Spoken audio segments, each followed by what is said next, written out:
समता और विपश्यना।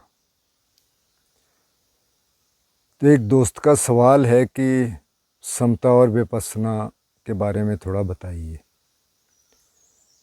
तो ये बहुत बड़ा सब्जेक्ट है और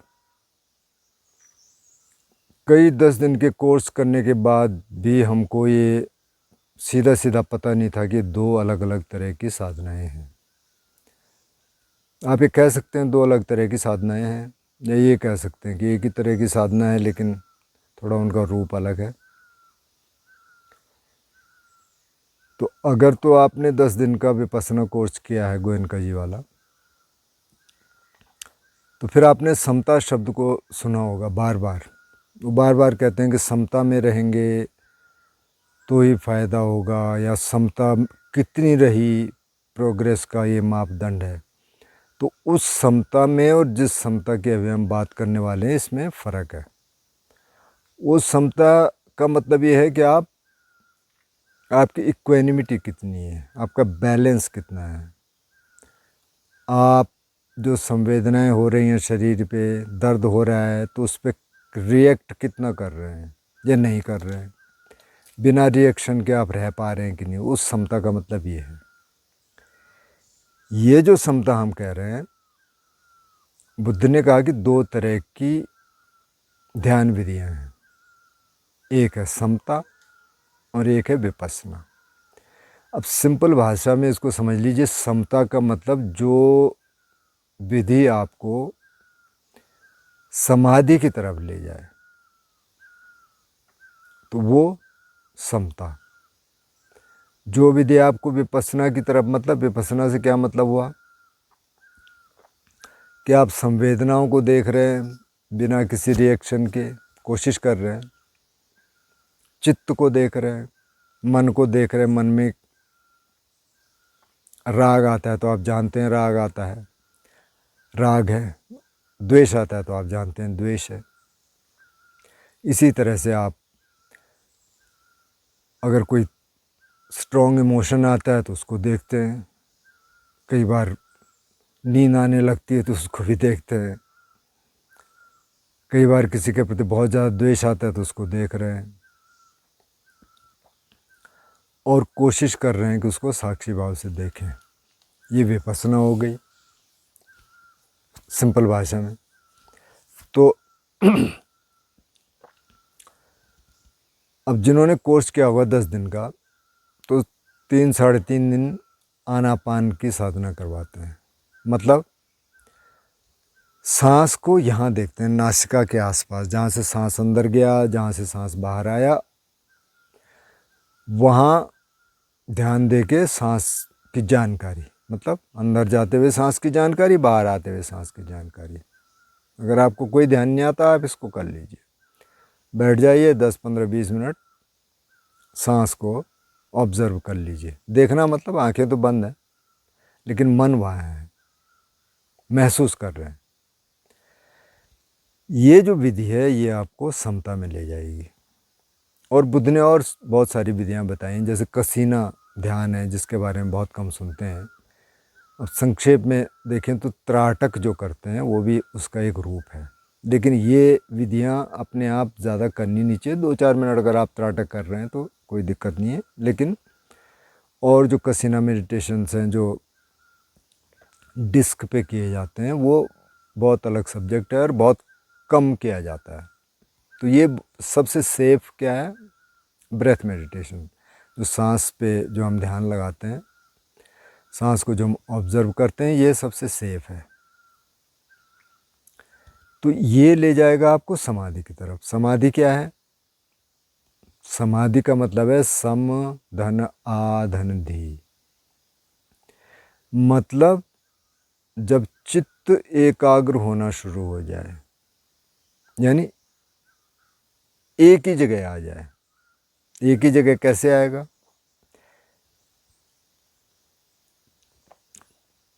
तो बुद्ध कहते हैं चित्तानुपස්සना में कि विक्षिप्तं चित्तं विक्षिप्तं चित्तंति पजानाति, संक्षिप्तं चित्तं वा संक्षिप्तं चित्तंति पजानाति। मतलब जब विक्षिप्त है चित्त, विक्षिप्त मतलब बिखरा हुआ है, इधर भी जा रहा उधर भी जा रहा, कुछ देखता है तो उधर दौड़ पड़ता है, कुछ सुनता है तो उधर दौड़ पड़ता है, कुछ सूंघता है तो उधर दौड़ पड़ता है। जो भी 6 इंद्रियां हैं मन को लगा के, और विचार तो है ही है।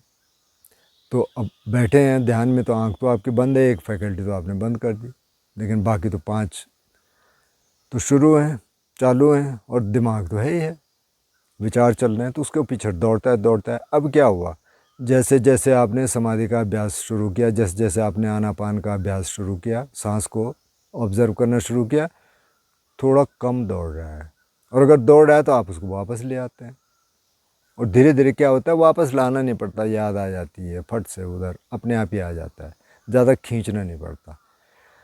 तो आप कहाँ जा रहे हैं, समाधि की तरफ जा रहे हैं। अब ये समाधि विपश्यना में मदद करेगी, क्योंकि अब मन इस लायक हो गया कि ये संवेदनाओं को देख सकता है शरीर में। नहीं तो कई लोगों को तो पता ही नहीं चलता कि संवेदना है क्या। वो बैठे हैं, हर 2 मिनट में ऐसे ऐसे कर रहा, ऐसे कर रहा, ऐसे कर रहा। उसको बोले संवेदना, बोले काहे की संवेदना। बोले यार दर्द हुआ, यही तो संवेदना है। बोले दर्द, इसको बोलते हैं संवेदना। उसको लगता है संवेदना पता नहीं क्या है, मतलब सूक्ष्मता की तरफ भी जाते हैं, लेकिन पहले तो ग्रॉस सेंसेशंस आएंगी, पहले तो दर्द ही आएगा जब बैठेंगे, क्योंकि बैठने की भी आदत नहीं होती। तो फिर संवेदनाओं को देखेगा कौन सा चित्त, जो थोड़ी सी समता में आ गया, इसलिए उसको कहा समता मेडिटेशन, समाधि में थोड़ी सी समाधि। अब जो विपश्यना ये करवाते हैं गोयनका जी या और भी जो स्कूल हैं, तो वो कहते हैं इतनी समाधि काफ़ी है। उसको वो बोलते हैं क्षणिक समाधि, और उसके बाद की एक है उपचार समाधि। हालांकि एक कमेंटेरियल टर्म्स हैं, मतलब कमेंट्रीज़ में है। बुद्ध ने इस भाषा का प्रयोग नहीं किया, उन्होंने 4 समाधियों का जिक्र किया, पहला झाना, दूसरा झाना, तीसरा झाना और चौथा झाना। अब पहला झाना के बारे में संक्षेप में हम बात कर लेते हैं। पहला झाना मतलब कि जब थोड़ा थोड़ा आपका मन एकाग्र होना शुरू हुआ, तो पहला झाना में उन्होंने कहा 5 चीज़ें हैं। वितक्क विचार, मतलब विचार अभी है। वितक्क मतलब जो एकदम शुरू होता है, जैसे हमने कुछ देखा, जैसे यहाँ पे फॉरेस्ट है, आप भी देख रहे होंगे, पीछे पेड़ है, हमने कुछ देखा, और जो परसेप्शन है, जो संज्ञा है, उसने फट से उसका मूल्यांकन किया। हाँ ये पेड़ बांस का है, ये बांज का है, अच्छा कितना बढ़िया लग रहा है, अच्छा उधर चिड़िया है, उधर एक चिड़िया कौन सी बोल रही है, वो उधर जा रहा है, तो इधर नहीं, इधर से बाहर निकल गया, तो वो तो विक्षिप्त हो गया। वो कभी उधर जाएगा, कभी सुनेगा तो उधर जाएगा, देखेगा तो इधर जाएगा, सूंघेगा तो उधर जाएगा, मतलब मन घूम रहा है। और संक्षिप्त हो गया, मतलब कि वो इधर उधर नहीं जा रहा, सब कुछ है, साउंड भी है, दृश्य भी है, दृश्य चलो आंख बंद है तो दृश्य नहीं है, विचार भी हैं, सब कुछ है, सूंघ भी रहा है, लेकिन भाग नहीं रहा, इधर ही है। तो उसको बोला संक्षिप्त चित्त।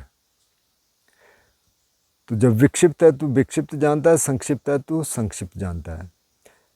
तो ये होगा विपश्यना में। लेकिन जब आप आनापान की प्रैक्टिस कर रहे हैं, जब सांस को देख रहे हैं, तो आप इधर उधर कुछ नहीं देखते, इधर उधर आप ध्यान ही उसको एकदम इग्नोर कर देते हैं। विपश्यना में आप देखते हैं, इसमें आप नहीं देखते, और धीरे धीरे माइंड कंसंट्रेट होना शुरू कर देता है, तो वो समाधि हो गई। तो जो पहली समाधि का हम जिक्र कर रहे थे कि वितक विचार, मतलब विचार अभी हैं, वितक विचार को आप ये समझिए कि विचार हैं, लेकिन पीति है। पीति का मतलब प्रीति, संस्कृत में बोलें तो प्रीति मतलब मन बहुत प्रसन्न है, क्योंकि अब थोड़ा वो एकाग्र होना शुरू हुआ। जब एकाग्र होना शुरू होता है तो शरीर में सुख, उन्होंने कहा प्रीति है और सुख है, मतलब शरीर में जो सूक्ष्म संवेदना है वो प्रकट होनी शुरू हो गई, और एकाग्रता है, मतलब एकाग्रता है।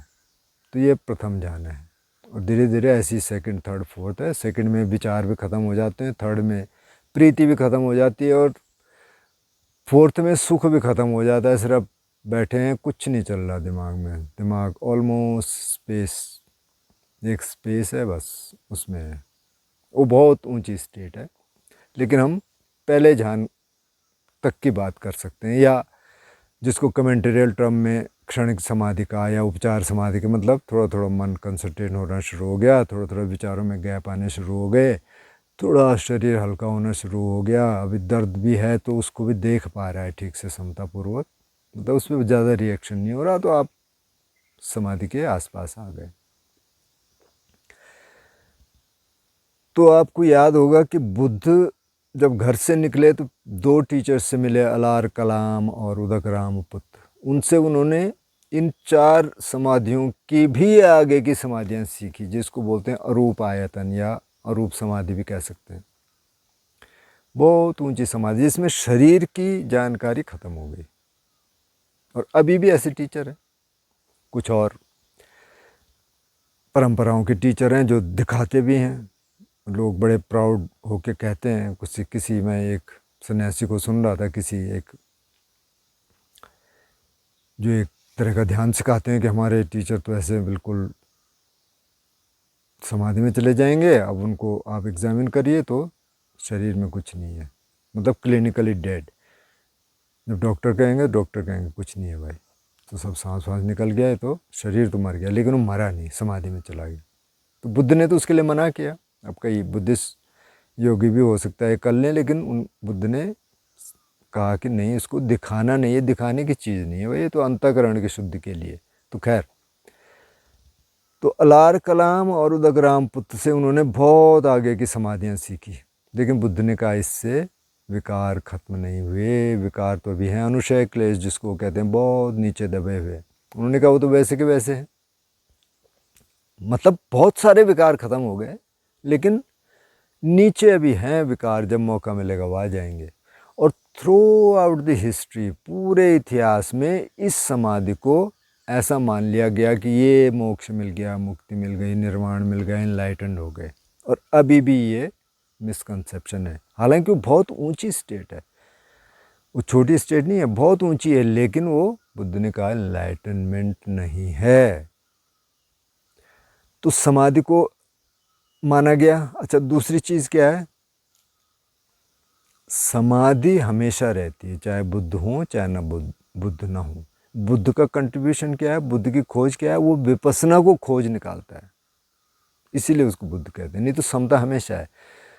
जो मंत्र पे जो लोग करते हैं, बहुत लोगों को पता होगा, ये कोई कह भी रहा था कि जरा ओम का जो होता है क्या वाइब्रेशन, उस पर वीडियो बनाइए। हाँ, तो क्यों करते हैं ओम, ताकि वो जो वाइब्रेशन अंदर होता है उसको हम देख सकें। तो बुद्धिस्ट प्रैक्टिस में ये सब नहीं है, वो अपने आप वाइब्रेशन होगा, उसको आप देख लीजिए।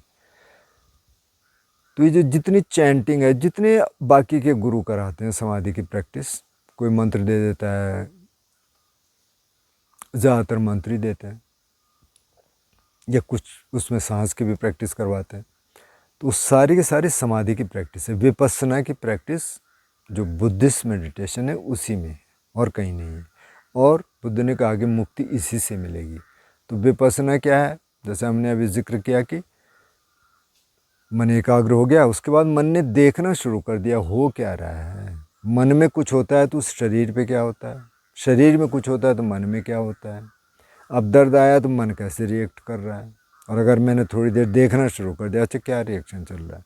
जैसे माना दर्द आया, पैर में दर्द होने लग गया, काफ़ी देर बैठे थे आप, तो एक तो ये कि आप फट से चेंज कर दो उसको। दूसरा ये कि आप देखिए, अच्छा 2 मिनट देख लेते हैं क्या हो रहा है, और आप गए उधर दर्द में, आपने देखा अच्छा कहाँ है भाई, इसका सेंटर कहाँ है, केंद्र कहाँ है, देखते हैं ज़रा क्या हो रहा। अच्छा इतना ज़्यादा दर्द है कि एकदम चेंज करने की ज़रूरत है। किस तरह का दर्द है, शूटिंग पेन है या डल पेन है, कैसे। तो जैसे आप थोड़ा थोड़ा देखना शुरू करेंगे, तो एक तो मन साक्षी भाव से देखना शुरू कर देता है। अब ये नहीं कहता मेरी टांग में दर्द है, वो ये देखता है कि दर्द है और उसको एनालाइज करता है, तो वो विपස්සना हो गई। इसी तरह चित्त में कुछ आया, द्वेष आ गया, राग आ गया, तो उसको देखता है, कोशिश करता है कि ये शुरू कहाँ से हुआ, क्यों शुरू हुआ। अगर किसी पे गुस्सा आ रहा है तो क्यों आ रहा है भाई, कहीं ऐसा तो नहीं कि मेरे कारण ही आ रहा हो, क्योंकि मैं चाहता हूँ कि वो इस तरह से बिहेव करे और इस तरह से नहीं कर रहा है। तो ये सब कुछ विपස්සना में आ जाएगा। तो ये बुद्ध ने सिखाया, ये उनका कंट्रीब्यूशन है। अब बुद्ध क्या कहते हैं? बुद्ध कहते हैं कि भाई अगर तो आपने पहले समता से शुरू किया, मतलब आपने सांस देखना शुरू किया, या उस समय कुछ और प्रैक्टिसेस थी, अभी भी कुछ लोग करते होंगे, और आप पहले ध्यान के आसपास पहुंच गए, तो आप किसी से विपස්සना सीख लीजिए जो जानता है। अगर आपने पहले विपස්සना से शुरू किया तो फिर आप समता सीख लीजिए। तो उन्होंने कहा या तो पहले समता करता है तो फिर विपස්සना सीखता है, पहले विपස්සना करता है तो समता सीखता है, और किसी किसी मामले में वो कहते हैं दोनों एक साथ चल सकते हैं, समता भी और विपස්සना भी। तो उनकी इंस्ट्रक्शंस बहुत क्लियर कट हैं।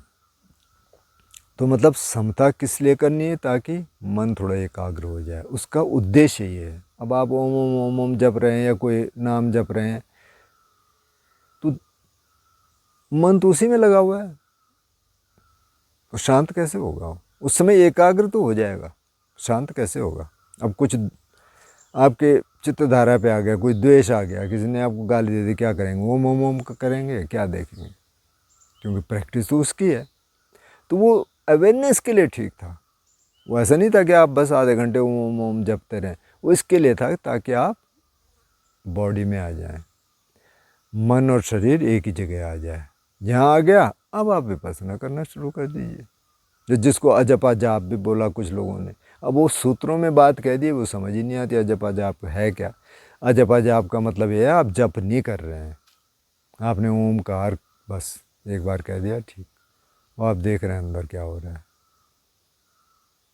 क्योंकि अजपा जाप कैसे होगा? आप रोज़ रोज़ रोज़ ओम ओम ओम ओम कर रहे हैं या कुछ और मंत्र जप रहे हैं, राम राम या शिव शिव, तो उसके परे जा ही नहीं सकते। एक विपස්සना में कोई आए और उन्होंने कहा जी मेरे को तो बड़ी दिक्कत हो रही है। बोले क्या? बोले मैं तो मंत्र करता था कई सालों से, अब मेरे को तो जैसे ही मैं बैठता हूँ सांस देखना शुरू करता हूँ तो मंत्र शुरू हो जाता है। तो अब वो बड़ी मुश्किल है। अगर वो इस तरह का ध्यान करना चाहे तो पहले उसको वो हटाना पड़ेगा। खैर, अपने अपने रास्ते हैं, उससे भी फ़ायदा होगा अगर आप थोड़ा बहुत करेंगे। बहुत ज़्यादा करेंगे तो फिर उससे कई बार दिक्कतें भी होनी शुरू हो जाती हैं, और हमने ऐसे केसेस भी देखे हैं जिनको काफ़ी डिसऑर्डर हो गए। तो ये तो समता है जो समाधि की तरफ ले जाए, और विपස්සना है कि जो देख रहे कि चित्त में क्या हो रहा है, शरीर में क्या हो रहा है, इन दोनों के इंटरेक्शन से क्या हो रहा है, और वहाँ बैलेंस में रहने की कोशिश कर रहा है, साक्षी भाव डेवलप कर रहा है। तो बेसिकली संक्षेप में तो समता और विपස්සना यही है। हालांकि बहुत बड़ा सब्जेक्ट है, जैसे मैंने कहा इतने में बात होगी नहीं, लेकिन मोटा मोटा यही है।